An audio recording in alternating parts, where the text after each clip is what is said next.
India TV YouTube channel को subscribe करें और बेल आइकन दबाएं। हिंदुस्तान को दहलाने की पाकिस्तान की बहुत बड़ी साजिश नाकाम हो गई है। इस साजिश में पाकिस्तानी आर्मी और आईएसआई के साथ मोस्ट वांटेड दाऊद इब्राहिम का हाथ सामने आया है। दिल्ली पुलिस की स्पेशल सेल और यूपी एटीएफ ने उसामा, जिशान कमर, मोहम्मद अबू बकर, जान मोहम्मद शेख, आमिर जावेद और मूलचंद उर्फ लाला को गिरफ्तार किया है। स्पेशल सेल ने जिन 6 आतंकियों को पकड़ा है उनमें से 4 आतंकियों को 14 दिन की पुलिस कस्टडी में भेज दिया गया है। बाकी 2 आतंकियों को आज दोपहर कोर्ट में पेश किया जाएगा। पाकिस्तान की डेंजरस साजिश का सबसे चौंकाने वाला ये जो खबर है और इसकी जो चौंकाने वाली बात है वो ये कि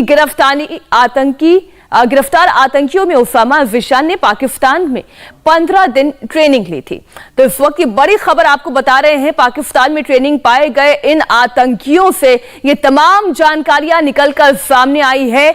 ट्रेनिंग करके आए दोनों आतंकवादियों को टारगेट सिलेक्ट करना और धमाका करना था। और कोटा से गिरफ्तार जान मोहम्मद शेख पहले भी दाऊद के लिए काम कर चुका है। जान मोहम्मद ने रायबरेली के मूलचंद उर्फ लाला को हायर किया था। मूलचंद का काम विस्फोटक और हथियार को पहुंचाने का था। हिंदुस्तान के खिलाफ आईएसआई और पाकिस्तानी आर्मी की साजिश कोई नई बात नहीं है, लेकिन दिल्ली पुलिस की स्पेशल सेल ने जिस टेरर मॉड्यूल का खुलासा किया वो खतरा बहुत बड़ा है, क्योंकि उसके पीछे मुंबई की 26/11 जैसी साजिश एक्सपोज हुई है। उसामा, जिशान को पाकिस्तान में ट्रेनिंग दी गई और ये ट्रेनिंग किसी और ने नहीं बल्कि पाकिस्तानी आर्मी के अफसरों के द्वारा दी गई है। अब आप ये देखिए पाकिस्तानी आर्मी किस तरीके से भारत में आतंकियों के सहारे अनरेस्ट करने की कोशिश कर रही है। कराची के पास एक इलाका है जहां पर इन आतंकियों की ट्रेनिंग हुई है। यहां बम बनाने और AK-47 चलाना सिखाया गया है। वहीं अजमल आमिर कसाब की भी ट्रेनिंग हुई थी। अजमल आमिर कसाब आप जानते हैं ये नाम कोई नया नहीं है, कैसे इसने भारत में दहशत फैलाई थी यह हर कोई जानता है। और जहां पर अजमल आमिर कसाब की ट्रेनिंग हुई वहां पर ही इन आतंकियों की ट्रेनिंग हुई। अब आपको एक एक करके हम आतंक के इन चेहरों से रूबरू करवाते हैं। मूलचंद, लाला, जिशान, उसामा, अबू बकर, जान मोहम्मद शेख और आमिर जावेद, ये जिन आतंकियों के चेहरे इस वक्त आप देख रहे हैं, इन तमाम आतंकियों को ट्रेन किया गया। और कैसे ट्रेन किया गया, कहां ट्रेन किया गया, वो भी एक एक करके हम आपके सामने जानकारी रखते हैं। कैसे आतंकियों को पहले पाकिस्तान लाया गया, पाकिस्तान में ट्रेनिंग दी गई। आपको आईएसआई का पूरा आतंकी रूट भी समझाते हैं। देखिए मस्कट ले जाया गया, वहां से जुबनी पोर्ट और ठट्टा कराची, वो इलाका जहां पर इन आतंकियों की ट्रेनिंग हुई है। पाकिस्तान की जुबनी पहुंचा जहां से सड़क के रास्ते ये कराची के पास ठट्टा तक गया और यहां से कसाब को भी ट्रेनिंग की खबर हम आपको पहले ही बता चुके हैं। ठट्टा वो इलाका जहां पर ट्रेनिंग दी गई थी अजमल आमिर कसाब को, वहीं पर इन आतंकियों की भी ट्रेनिंग हुई। भारत को दहलाने की साजिश में कैसे पाकिस्तानी आर्मी शामिल है, अब ये भी एक एक डिटेल हम आपके सामने रखते हैं, क्योंकि आतंकियों से हुई पूछताछ में यह जानकारी सामने आ चुकी है। 22 अप्रैल को लखनऊ से इन्हें मस्कट लाया गया। ओसामा मस्कट में मुलाकात हुई जिशान से। दोनों आतंकी जिबनी से फिर कराची के ठट्टा पहुंचे जहां पर इनकी ट्रेनिंग हुई। ठट्टा के फार्म हाउस में ही आईएसआई ने इन आतंकियों को ट्रेन किया। पाकिस्तानी सेना के मेजर गाजी ने इन्हें ट्रेनिंग दी। फौजी जब्बार और हमजा ने बम बनाने की ट्रेनिंग इन आतंकियों को दी। तो ये कैसे मुलाकात हुई, किसने ट्रेनिंग दी और कहां ट्रेनिंग दी गई, इसकी डिटेल तो हमने आपके सामने रखी है। आतंकी साजिश का दाऊद लिंक भी अब सामने आया है और ये कैसे है ये आपको बताते हैं। दिल्ली पुलिस की स्पेशल सेल ने जो खुलासा किया है उसके मुताबिक साजिश के पीछे दाऊद का गैंग है। अनीस इब्राहिम का एक्टिव रोल इसमें सामने आया है, जिसने अंडरवर्ल्ड के जरिए यह साजिश रची। अनीस ने आईडी, आरटीएक्स पहुंचाए और कई शहरों में विस्फोटक छिपाए गए। अंडरवर्ल्ड के जरिए कैसे फंडिंग की गई ये भी आप देखिए। साजिश के पीछे दाऊद का भाई और अनीस इब्राहिम का इसमें एक्टिव रोल है। अंडरवर्ल्ड के जरिए यह साजिश कैसे रची गई वो एक एक डिटेल अब हमने इस पूरे मॉड्यूल की आपके सामने रखी। दिल्ली पुलिस ने आतंकी मॉड्यूल को लेकर और क्या खुलासा किया है यह भी अब हम आपको दिखाते हैं। 2 आदमी ऐसे हैं जो कि अभी अप्रैल में यहाँ से मस्कट गए थे। यहाँ से वो बाई एयर गए और वहाँ से मस्कट से इनको by ship and boat Pakistan ले जाया गया। वहाँ ग्वादर पोर्ट के पास एक फार्म हाउस में इनको रखा गया और जहाँ पर कि इनको एक्सप्लोजिव बनाने में और साथ में fire arms including AK-47 handle और फायर करने की ट्रेनिंग दी गई। ये ट्रेनिंग लगभग 15 दिन की थी और इस ट्रेनिंग के बाद ये लोग वहाँ से वापस मस्कट आए। एक ख़ास चीज़ जो इन्होंने बताई है वो ये भी है कि जब ये मस्कट से जा रहे थे तो इनके ग्रुप में लगभग 14-15 बंगला बोलने वाले लोग भी थे, जिन्हें भी लगता है सेम ट्रेनिंग के लिए ले जाया गया। उस ट्रेनिंग के बाद जब ये लोग वापस आए तो ये लोग अपने अपने कामों में वापस एक स्लीपर सेल की तरह जुट गए। इसमें बिल्कुल स्पष्ट तौर पे देखा जा रहा है कि 2 अलग अलग टीमें बनाई गई थी। एक टीम थी जो कि अंडरवर्ल्ड के हवाले की गई थी, जिसे कि वहाँ पे दाऊद इब्राहिम के भाई अनीस इब्राहिम कोऑर्डिनेट कर रहा था। इस टीम का काम था कि जो वहाँ से फायर आर्म और एक्सप्लोजिव आएंगे उनको ठीक से सुरक्षित तौर पे बॉर्डर के पार कराकर भारत के विभिन्न शहरों में इनको कंसील करके रखना, जब इनका इस्तेमाल होना है उससे पहले तक। और दूसरा काम, ये जो अंडरवर्ल्ड वाली टीम थी, इसका काम था कि फंडिंग ऑर्गेनाइज करना हवाला के थ्रू। इसमें जो हमने अभी जो समीर आदमी अरेस्ट करा है और दूसरा जो यूपी में लाला नाम का आदमी अरेस्ट हुआ है, ये लोग इसी अंडरवर्ल्ड वाली ग्रुप के पार्ट थे।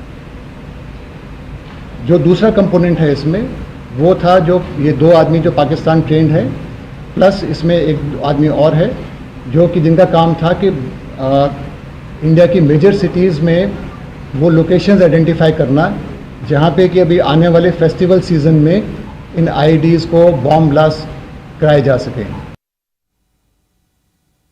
आतंकियों का मॉड्यूल क्या है, कहां कहां पर इनके अटैक करने की तैयारी थी, कौन कौन से शहर इनके टारगेट पर थे, एक एक डिटेल अब हम लेते हैं। हमारे 2 सहयोगी हमारे साथ जुड़ गए हैं। लखनऊ से रुचि कुमार हमारे साथ हैं और दिल्ली से हमारे साथ अभय पराशर जुड़े हुए हैं। पहले अभय, आप ये बताएं, जिस मॉड्यूल का जिक्र किया जा रहा था, किस तरीके की तैयारी थी, कहां कहां टारगेट करना था, और जिन 2 मॉड्यूल के बारे में जिक्र कर रहे थे कि एक जिसे ISI ने तैयार किया और एक जिसे अंडरवर्ल्ड के द्वारा तैयार किया गया, उसके बारे में पूरा ब्रीफ दीजिए। देखिए बिल्कुल मीनाक्षी, एक बहुत बड़ी साजिश, और ये साजिश जो है ये दिवाली और नवरात्रि के आसपास दिल्ली और पूरे, अगर हम बात करें ना केवल दिल्ली बल्कि उत्तर प्रदेश में कई जगह इन त्योहार के मौके पर इनकी बड़े ब्लास्ट करने की एक पूरी प्लानिंग थी। और जहां तक अगर हम 2 मॉड्यूल की बात करें तो इसमें सबसे पहला आतंकी जिसका नाम जान मोहम्मद शेख है, ये जान मोहम्मद शेख जो है ये अंडरवर्ल्ड दाऊद इब्राहिम और अनीस इब्राहिम जो है उसकी निशानदेही पर काम कर रहा था। इसका काम यह था कि पाकिस्तान में जो और ISI के जो एजेंट्स हैं उनके ये लगातार टच में था, और जिन 2 आतंकियों को पाकिस्तान में ट्रेनिंग दी गई थी, ओसामा और जिशन, इनके लगातार ये संपर्क में था। इसका काम ये था कि जो भी विस्फोटक हैं, जो आईडीज हैं, जो गोला बारूद है, वो किस तरीके से अलग अलग जगह पहुंचा जाए। और ये पूरी तरीके से पाकिस्तान के अंदर जो 2 आतंकी ट्रेनिंग लेकर आए हैं उन्हें लगातार ब्रीफ कर रहा था कि किस तरीके से उनकी ट्रेनिंग के बाद आगे ना केवल उत्तर प्रदेश, दिल्ली, यहां पर इन जो गोला बारूद है, जो आईडीज हैं, उनका किस तरीके से इस्तेमाल करना है, कहां कहां पर ब्लास्ट करना है। साथ ही हम आपको खास तौर पे ये जो 2 नाम है, ओसामा और अगर हम बात करें जीशान, ओसामा जो आतंकी है मीनाक्षी, ये दिल्ली का रहने वाला है, ओखला इलाके का रहने वाला है, अबू फैजल एनक्लेव। और साथ ही यह बताया गया है कि 15 दिन की जो ट्रेनिंग हुई है पाकिस्तान के अंदर, वो ट्रेनिंग जो है वो जो बहुत कुख्यात जो आतंकवादी हैं जिनको ट्रेनिंग दी जाती है, वहीं पर इन्हें ट्रेनिंग दी गई है। ना केवल AK-47 बल्कि आईडीज को कम वक्त में किस तरीके से बना लिया जाता है, ये तमाम ट्रेनिंग जो है इन्हें दी गई थी। साथ ही जो बाकी के जिन आतंकियों को गिरफ्तार किया है, उन आतंकियों को लॉजिस्टिक प्रोवाइड करने का काम अंडरवर्ल्ड की निशानदेही पर हो रहा था। यानी कि कुल मिलाकर यह कहा जा सकता है कि काफी समय बाद दाऊद इब्राहिम का जो असली रोल है, किस तरीके से वो ब्लास्ट करने के लिए जो गोला बारूद है, जो हथियार सप्लाई कराता है, वो पूरी तरीके से साफ हो गया है। क्योंकि स्पेशल सेल ने जब इनसे पूछताछ की तो उसमें जो आतंकी अगर हम बात करें जान मोहम्मद शेख, ये पहले भी गिरफ्तार हो चुका है, दाऊद इब्राहिम के लिए ये काम करता था और अब भी ये पूरी तरीके से साफ है कि दाऊद इब्राहिम के जो गुर्गे हैं वो कहीं ना कहीं पाकिस्तान की जो आईएसआई है उससे लगातार संपर्क में रहते हैं। तो ये बहुत बड़ा मॉड्यूल है। फिलहाल 6 आतंकियों को जिनको गिरफ्तार किया गया है, इनमें से 4 आतंकियों को 14 दिन की कस्टडी में लिया है स्पेशल सेल ने। ज़ाहिर और पूछताछ भी लगातार की जा रही है जिससे कि आगे के और लिंक एस्टैब्लिश किए जा सके। रुचि, लेकिन आप ये जानकारी दें, उत्तर प्रदेश वैसे भी बहुत ही सेंसिटिव है और ऐसे में प्रयागराज से गिरफ्तारी होना, नवरात्रि का सामने होना, किस तरीके से पहले तो ये गिरफ्तारी पॉसिबल हो पाई और क्या अभी तक ये जानकारी मिल पाई है कि उत्तर प्रदेश के ऐसे कौन कौन से इलाके हैं जो इन आतंकियों के टारगेट पर थे? देखिए, पुलिस का ये कहना है कि जो निशान है जिसको प्रयागराज से पकड़ा है उसको पूरी AK-47 चलाने की ट्रेनिंग की, IED की ट्रेनिंग दी गई थी उसको बनाने की, और जिस तरह का विस्फोटक प्रयागराज में बरामद हुआ है वो बहुत ज्यादा हाई क्वालिटी का विस्फोटक है। फॉरेंसिक की टीम वहां पे बुलाई गई है उसकी जांच करने के लिए। ये जो निशान है ये भी कहा है जा रहा है, पुलिस कह रही है कि इसको रेकी करने की जिम्मेदारी दी गई थी, यानी शहर शहर जाके जहां पर ब्लास्ट करने की योजना थी वहां जाकर इसको रेकी करनी थी। तो अब पुलिस इस दिशा में काम कर रही है। जो तीनों यूपी पुलिस की जहां तक बात है, ATS की बात है, जो 3 यूपी से पकड़े गए हैं, यूपी के हैं, उनके सारे फोन कॉल्स जो रिकॉर्ड्स हैं वो खंगाले जा रहे हैं कि पिछले कुछ दिनों में वो कहां कहां गए, किससे किससे संपर्क किया। और खास तौर से क्योंकि आपने भी जैसे बताया कि दशहरा आ रहा है, उसके बाद दिवाली है, दिवाली में अभी ये हो रहा है कि प्रधानमंत्री नरेंद्र मोदी अयोध्या भी आ सकते हैं और अयोध्या में हर साल दिवाली में बड़ा कार्यक्रम होता है, तो कहीं इनके निशाने पे अयोध्या तो नहीं था। जो राष्ट्रपति है वो पिछले कई दिनों से यूपी के दौरे पर है, प्रयागराज भी उनका दौरा है, तो इस तरह से सारी चीजों को पुलिस देख रही है कि ये जो VIP दौरे होने थे, चुनाव आ रहे हैं, तो जाहिर है कि अब चुनाव में गतिविधियां बढ़ेंगी, बड़े बड़े नेताओं की रैली होगी, तो कहीं ये रैलीज उनके निशाने पे तो नहीं थी।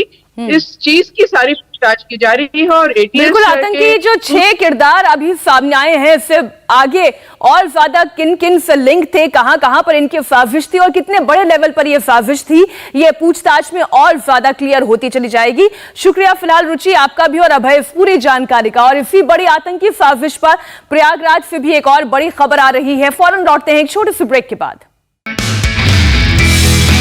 नमस्ते, मैं हूं मीनाक्षी जोशी। वीडियो और खबरों से अपडेट रहने के लिए India TV YouTube channel subscribe करें, बेल आइकन दबाना ना भूलें। जुड़े रहें इंडिया टीवी के साथ।